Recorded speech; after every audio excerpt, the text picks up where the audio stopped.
What's up, guys? Morgan from Lynchpin here. Today, I want to talk about where I get my real estate data. So, I actually go to realtor.com/research/data. And then, if I scroll down, I could take a look at the weekly inventory numbers. However, I prefer the inventory monthly. Now, regardless of whether this is you looking to buy, sell, or look for rental properties in different areas, you can view national data as well as state specific data. But I usually recommend looking at metro data if you have markets in mind, or the county or zip data. I personally just click the county data. It begins a download for an Excel file, and we'll jump into that. Once I go into the file, I'm going to want to go ahead and select that first row, go to data, then filter.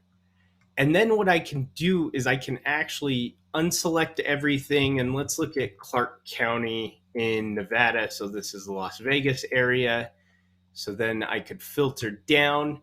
And then as you can see, everything's collapsed, so it's hard to see. So if you click up in the left-hand corner, then double click one of the lines, it'll spread these out so you can have better view of the data. And this will give you historical data. So as you can see, 2021, the ninth month, September, August, July, June, etc. So then you can start to look at how median prices have changed, how many active listings there are, median days on market, et cetera, et cetera. So this is what I do to determine how a housing market is doing, whether it's red hot, whether it's starting to slow down, and looking at areas that I might be moving, or if I'm interested in selling my current place. This is what I use on a regular basis. Hope that's helpful for you. Thanks for stopping by. We'll see you again real soon.